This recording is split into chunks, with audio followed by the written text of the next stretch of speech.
All right, hey, awesome to be back again for another Avalanche Summit. I think my talk here last year was probably my favorite of the year. I think most of the reason why it was just a bunch of Q&A with the audience. I think we got into like some really interesting questions, so I'm going to try to go relatively quickly enough to get us some decent Q&A towards the end of it. So LayerZero expander die. The world is changing, and the rate at which people realize it, I think, still surprises me pretty consistently. So we hit a pretty interesting milestone recently where you have all of these native bridges from each of these individual ecosystems, right? So Avalanche has its own native bridge, Polygon, Arbitrum, Optimism. These typically have the subdomain, you know, your bridge.arbitrum.com, bridge.avalanche.com, whatever that may be, typically free to go into and out of the ecosystem. They sort of have all of the structural advantages. And we hit this milestone of LayerZero now starting to do as much or more messaging volume into each of these ecosystems as their own native bridge, which was like a very sort of pivotal moment of just proof of what we were doing, that this sort of like the fact that you would start to have more messaging flow into each of those. But the more interesting part of this is that this milestone is not now. This was actually 8 months ago. And this is what it looks like now. So, you know, you're talking 97 to 99.65% market share from each of these ecosystems. So somewhere between 50 to 200x volume that LayerZero does to each of these ecosystems. And that's not LayerZero as a whole. That is LayerZero to Arbitrum versus Arbitrum's native bridge. LayerZero to Optimism versus Optimism's native bridge, and so on, right? So when we were looking back sort of 8 months ago, and we were thinking at the time, the only structural disadvantage that any of these native bridges had was the fact that they were only pairwise, right? So you could go from Ethereum to Avalanche and Avalanche to Ethereum, but you couldn't go from Avalanche to Solana or to Arbitrum or vice versa. Same thing, ETH to Arbitrum, Arbitrum to ETH, but you couldn't go Arbitrum to Optimism. And so as we were looking at this, the original pathways that I actually thought would be the most used are, okay, somebody goes Ethereum to Arbitrum, great, they're gonna use Arbitrum's native bridge, it's free, you go over there, but somebody might pay a premium and price risk to come back and not want to wait the 7-day period. And so I said, okay, great. You'll have these people who are sort of like bypassing the roll-up window, coming back to Ethereum, and that will be the most used pathway. That reality has not played out at all. So, you know, happy to say that I was completely wrong there. It's still like a pretty used pathway, much more frequently than the native bridges is. But actually, the more interesting thing is this layer of horizontal composability. So a lot of the L2s right now, the user base is basically treating them as more or less like homogeneous or fungible ecosystems. And so what they want is not to go from Arbitrum back to Ethereum. What they want is to go from Arbitrum to Optimism and Optimism to Arbitrum. They've already made the choice to go ETH upwards to L2s, and now they want to go sort of across at this horizontal layer. And so by far, the most used messaging pathways, the single most is Arbitrum, but its most used pathway is Optimism and vice versa, right? So this choice of not being point-to-point and being like a pure mesh really, really has played a huge impact. And so the same thing when you look at Avalanche, right? You're talking 99.65% versus 0.35%, right? So 200x, more than 200x more volume, and almost all of that is this sort of like Avalanche out to the external world and into Avalanche, which is very, very interesting and not at all, again, what we were originally expecting. And so that layer of horizontal composability, now when you go a layer above, you know, now we're talking layer 3s, we're talking subnets in the Avalanche ecosystem, and the desire and ability to have a fungibility of assets or like a homogeneous user experience across those is super important. I'll get back to it in a couple more slides, but just noting that for the moment. So, all right. Avalanche, value transferred to and from over LayerZero. Yeah, this was apparently old deck, so you weren't even supposed to see that one. It was supposed to be this one to really illustrate the sort of gap, right? So you're going from that original 150,000 to 4 million now, which is night and day difference, and you see it in the market share percentage. So Avalanche, 1.94 million messages to and from the Avalanche ecosystem in the last 13 months since we've launched, $2.6 billion of value transferred. And this is just to Avalanche C-Chain, not even accounting for any of the subnets, any of the extra ecosystems that are being built out. Now, again, going back to that layer of horizontal composability, one thing that we saw that was very interesting was this desire or need to have an asset that moves away from the traditional asset bridges. So if anybody heard me talk last year, heard me talk anytime throughout the last year, I talked a lot about this concept of LayerZero's OFT, which is the ability to say, if you're going to move assets, if you're going to move your single token, do you want to use a wrapped asset, some external bridging provider where you're losing control of the underlying token itself, you are giving up all abilities the token has, so if you have anything that's custom in it, you're basically getting minted some vanilla ERC20 on the other side, and then you're paying 6, 8, 10, 12 bips to some external bridging provider. With the OFT, you basically have the ability to go and take this into everything being owned in the contract. So all supply is just coordination between the contracts. And so now if you have USDC, if you have BTCB in Avalanche's case, if you have any of these, you can move, you know, you're talking $100 million of Bitcoin you can move for literally the price of gas, right? So move $100 million from Solana to Avalanche, you're going to pay 11 cents or something, right? Which opens up a huge amount of possibilities when you're talking about now what does that do to markets when asset supplies are basically completely fungible. So no longer do you have to go to the Circle backend and say, okay, you know, there's a small amount of parties who can redeem on one side and mint on the other side and move the supply over. Now it's open to any user being able to do that. And so if you can move near unlimited amounts of the native assets that are being traded between these ecosystems, now you're talking you can ARB asset pairs at like sub-cent spreads, which is super, super, super interesting in terms of like overall liquidity and just market efficiency between pairs across all chains. So OFT launched a year ago, had very little expectations early on. It really was a way, like Stargate was one of the first protocols that was launching where it's like, okay, we're launching on 7 chains and like we need to give the user some native experience across all 7 where you're not choosing a winner. There's not a single canonical chain for Stargate. There are 7 chains, all of them are local and canonical, all of them are minted by Stargate. And the contracts just control the supply. So after that, you have, you know, Gurley ETH, BTCB, Joe from Trader Joe, Cake from PancakeSwap, Angle, Radiant, all of these have adopted the OFT standard, and you see the growth of OFT messaging volume just like straight up and to the right. So it's been very, very interesting to watch, and I think very compelling for the ecosystems who have adopted it. And so when you go here, like, what does that actually mean to anybody who has sort of adopted these things? So Stargate, 13 months in, is about to cross $10 billion in value transferred in the first year, which is crazy, especially when you're talking about in terms of capital efficiency these days. It sits at about $450 million of standing capital. Emissions have been slashed by something like 90 to 95% over the past year, and yet still I think it did $2.6 billion almost in transactional volume this month alone, so we'll cross 10 billion soon. PancakeSwap, right? What is the story of going? Like, what does this actually buy you? Why should you care about the title expand or die? All of these are instances of why that actually matters and will matter more and more moving forward. So PancakeSwap moved to 2 different ecosystems. You see TVL growth on both of these chains, just like purely up and to the right, fee growth, market share growth in all of these. DeFi Kingdoms, stranded on Harmony prior, right? Harmony bridge hack happens, they're going to move, they make their own subnet, they come to their subnet, now they're doing 1.5 million messages, transactions per day in their subnet, more gas usage than Ethereum, I think, on most days, just because of the like expressiveness of the contracts and kind of the complexity of things that they can do by having their own subnet. 300,000 messages moving to or from, and now trivially easily they go from that first step of okay, Harmony to subnet, subnet to Harmony. Now they go to Clayton, entirely new user base, still have the ability to like expand what they're doing to these different ecosystems. BTCB, Avalanche's Bitcoin, for anybody who knows, is sort of connection to go directly from Bitcoin in a completely permissionless manner and go Bitcoin to BTCB on Avalanche or BTCB on Avalanche to Bitcoin. But it's just one way, Bitcoin to Avalanche, Avalanche and back, just like the Avalanche bridge between Ethereum.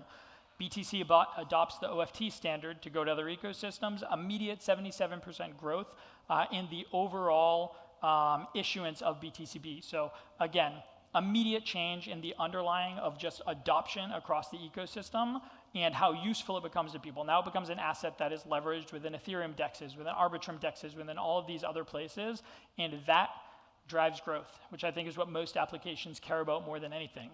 Gurley Bridge. I don't know if anybody caught my talk, my debate, I guess, in Denver, but like Gurley ETH and Gurley Bridge was like a very hot topic for a little bit on whether or not this is something that A, would be accretive at all to the ecosystem, or B, useful. Gurley Bridge is probably 3 months old now, has done 650,000 messages, and has had 180 million Gurley ETH put in the hands of developers through swaps, right? So like very, very, very compelling. The number of people who have come and said like how impossible it was to get Gurley ETH or test at all in that ecosystem prior versus now is night and day. And so even something small as making this like simple permissionless structure that allows access in the ecosystem, massive, massive, massive shift in the overall sort of access to the ecosystem, but also just like metrics around like what is being done in contract deploys. And then little pudgies I threw in as just an example on the NFT side, because most of this we were talking about value transfer. Pudgies, I think one of the more interesting, one of the more compelling things that Luca said to me after he did this. So they were on Ethereum for a very long time, went to 3 other chains. They went to Arbitrum, went to Arbitrum, Polygon, and BSC. And basically, so had found some traction on Ethereum. You know, one of the probably most notable or visible, certainly if you're on Twitter, NFT PFPs kind of in the space, went to these 3 other chains and basically immediately overnight became top 3 NFT on all 3 of those chains, right? So when you're talking about like an NFT and what it actually represents, it really just is like a social graph on steroids, right? Like their goal is just like touch as many people as humanly possible, and Luca talks about it through this funnel where you touch people through whether it's GIFs or memes and seeing other people in conversations and Twitter PFPs, and then ultimately end up at like these 8,888 people who may actually own the asset. But expanding that social graph matters, and the ability to do it easily adds huge, huge, huge leverage to the underlying project. And so messaging on LayerZero. Pretty crazy, feels kind of surreal at the moment now. It took us 7.5 months to do our first 1 million messages, 2.5 months to do our next 1 million after that. We're gonna cross 10 million on Friday at this pace. So really, really insane to see.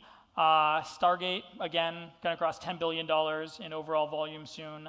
The metric I care about more than anything, or that I pay attention to in the ecosystem more than anything, really is developer growth and what that actually means or looks like. Mainnet contracts is now close to 5,500. I think this is outdated by a couple of days. I think we did just cross 5,500. So 5,500 contracts deployed on mainnet. When you talk about a developer ecosystem, or you look across sort of the landscape of existing ecosystems, like 5,500 is a lot of contracts to have applications like meaningfully shipped and in production live. And the thing I look at even more than that is testnet contracts, and what does it look like? How many people are building on testnet? How many people make that conversion from testnet to mainnet? And what does this backlog look like of developers that have come in, touched the ecosystem, started to build something, and then going to transition? And so testnet, we're about to cross 30,000 contracts, which again has just been wild, and like this really, really steady growth of people coming in and building. The number of people who are shipping really completed projects that are 6+ months in the work onto mainnet over the next few months is crazy. So that has been mind-blowing. So overall, if you are not thinking about it, you should be thinking about it. If you are already thinking about it, definitely come and talk to us, reach out to me, reach out to the team. I think the core thesis of expand or die is going to play out much, much more over the next coming year. And I think if you look into any of the metrics around what this is actually levers on what it has done for applications who have adopted, and just what market share has done for anybody who's expanded, there's an extremely, extremely, extremely compelling case. So that gives me 14 minutes for Q&A, which is good. I went even faster than I was hoping for. I was hoping for 10. So I hope we can repeat last year. And if anybody has questions, I want to just like dive into Q&A in genuine questions. So yeah, who's got something? Oh. Thanks for the speech, Bryan. Really impressive. So what is the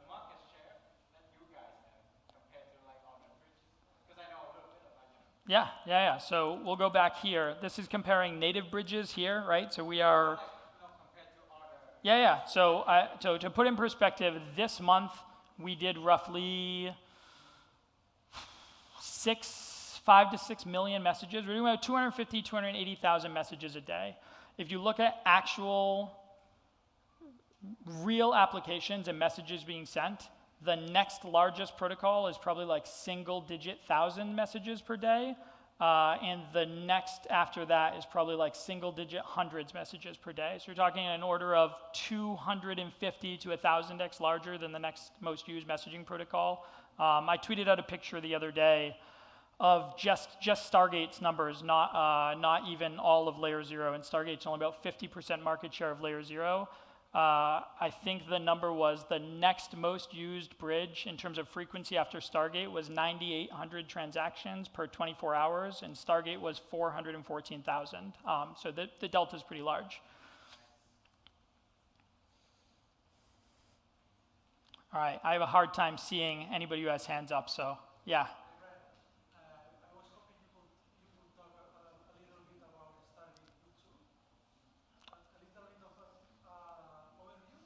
Sure. Stargate v2. Okay. Stargate deploys. We had really like no expectations around Stargate. We want a reference implementation on top of LayerZero.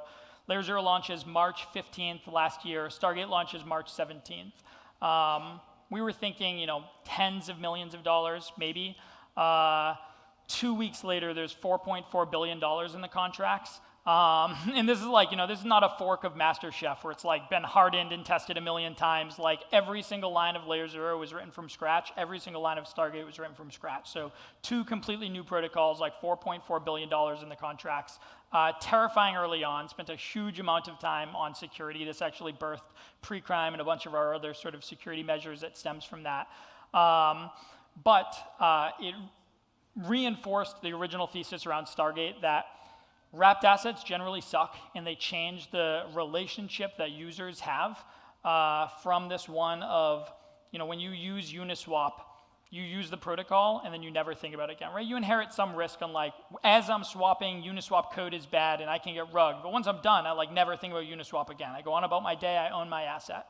As soon as you move to wrapped assets, you have this IOU that the user carries, and the user now carries that risk in perpetuity. If the destination contracts ever has an issue, IOU is worth nothing. Source contract has an issue, IOU is worth nothing. So the whole thesis of Stargate was native pools, the LPs get to price the risk. They take the risk, they price the risk, but the user uses a protocol exactly like you would use Uniswap, right? User adds on one side, subtracts on the other.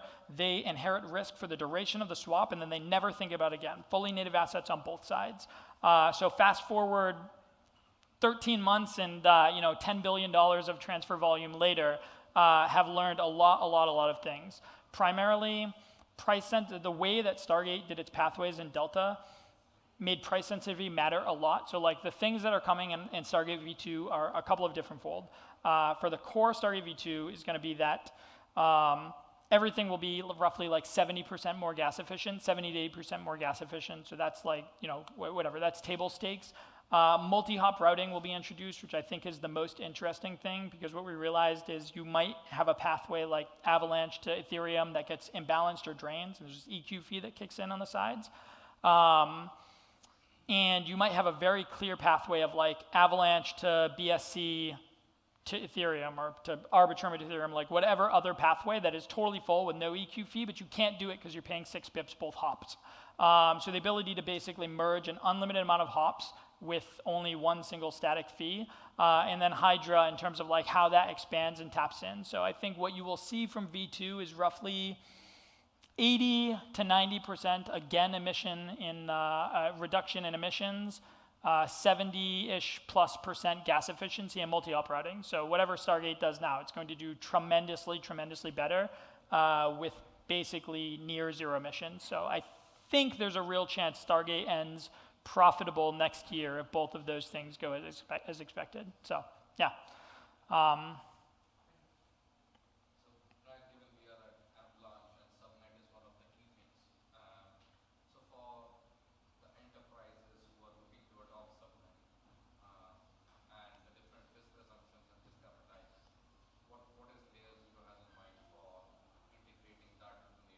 Yeah, 100%. So I think, we spend a lot of conversations these days from central banks to, all of the TradFi institutions, right? It's a conversation we have all the time. So most that I've seen are starting simple, right? I think about it like you think about dark pools and HFT. Everybody wants to own their own, some way, real world assets, whatever it is. There's going to be some trading activity that happens. They want to own their slice of that. So they're going to on-chain some amount of trading activity or assets into their ecosystem, and everybody's starting there. And then the next step they want is, okay, great, JP Morgan has their own chain, Goldman has their own chain, they both have assets, and they both own sort of their own dark pool structure, but you need order flow to go between them because you need to open up the overall pool, right? So now you're connecting permission chains to permission chain, no problem, we do that.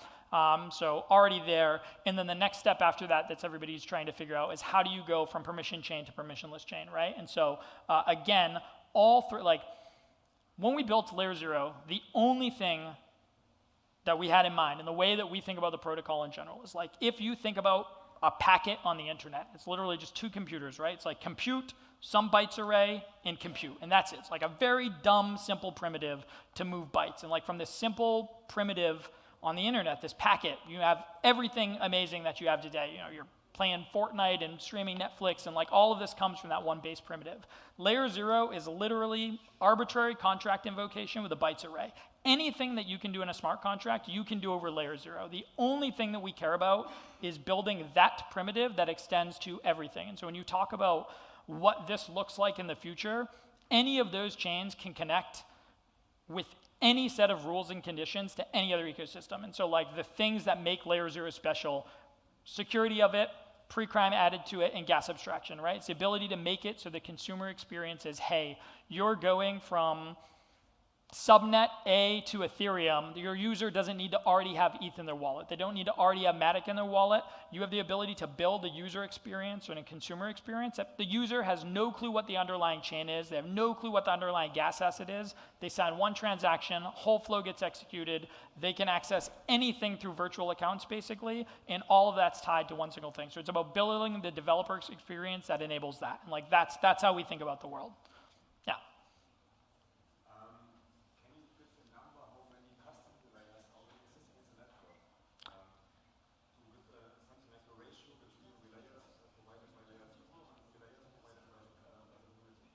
Okay, I had a little bit of trouble here, but you're talking about the validators of the network, right?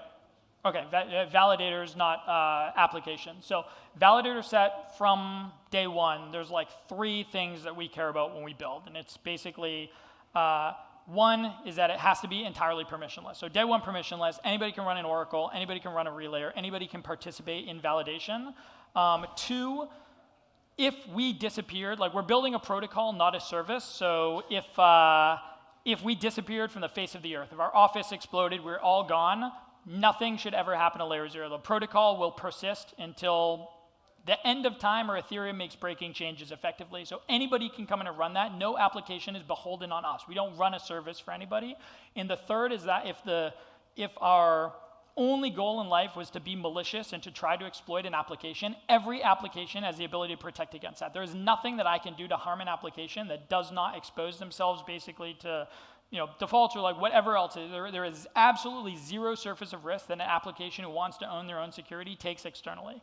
And so right now, today, one of the big things we just announced was, I am thinking, I'm forgetting the word of gas for friend, Essence. Basically was a new thing that we introduced. And so today we have Chainlinks runs Oracle. There's this TSS Oracle that runs. There's a wait list of about 40 to 50 other validators who want to come on. We run a relayer at the moment.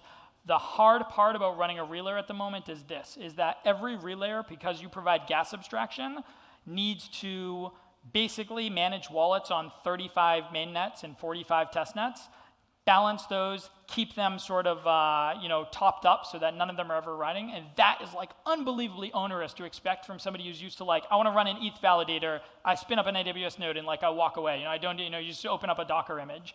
And so the whole point of Essence is basically taking that structure where now moving forward in the V2 release, you're going to be able to run a validator in under an hour, basically, to spin it up. You won't have to deal with any of the gas abstraction, you won't have to deal with anything. And so that's a huge, huge step forward. My guess is 6 months from now, there will be at least 50, if not 100-ish, of like the largest institutions validating on the network, and that's sort of like what the wait list we have now. So you can think all your sort of traditional node infra providers, block daemons, alchemies of the world, gelatos of the world, those sort of groups, and then projects themselves that want to run. So if you followed the Uniswap forum drama, we've talked about the Uniswap governance running their own, lots of things like this. So yeah.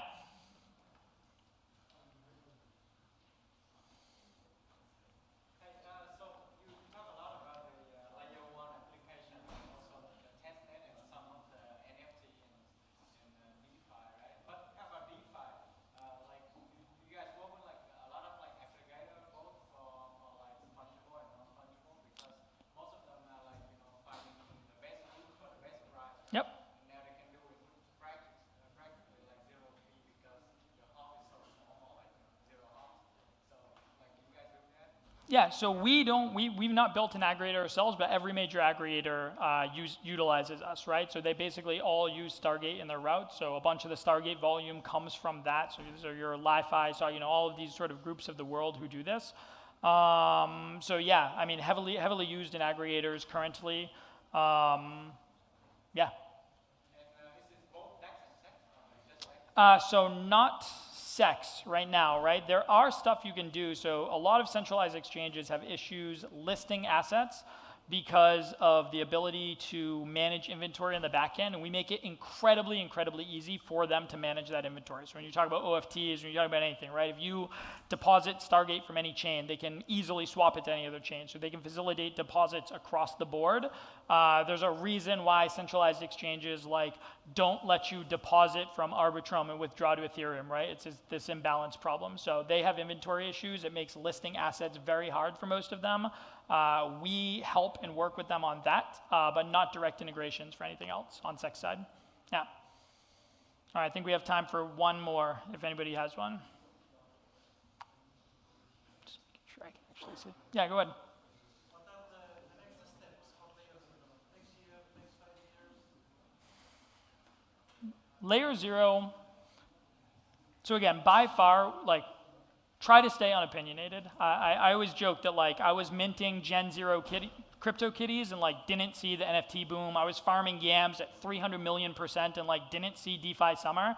I don't believe in my ability to predict what's coming next. Our goal is simply to create the base primitive that's usable everywhere and scale that. And so one thing we had to deal with over the last couple months has been pure scaling, right? We were literally doing more volume to the layer 2s than layer 2s could ingest in a sequential order, which was crazy. So we were giving them more transactions per minute than they could basically egress in time. So we had this backlog of 80,000 transactions on Optimism alone, all because we do sequential order, right? Nonce order enforcement. And so the ability of just scaling a system, having a system that will actually function universally when you're talking about hundreds of millions of messages, that is the goal on top of tooling. Then you see LayerZero scan, I think, is by far the most useful thing we've shipped in production in the ecosystem, and it is used by every single user in every single application on the network. So our goal is to build things that are accretive to the overall ecosystem, and then basically highlight all the people who are building on top of that. And so again, I think whether it's your world of DEXs, now it's PancakeSwap, Trader Joe, SushiSwap, now Uniswap through the network governance vote, all built on top of LayerZero, all utilizing in some way. I think you will continue to see that reach stretch, and our goal is just allow them to make something that makes their product meaningfully better. So that's where we position ourselves. All right, that's it. My time's up. Thank you all.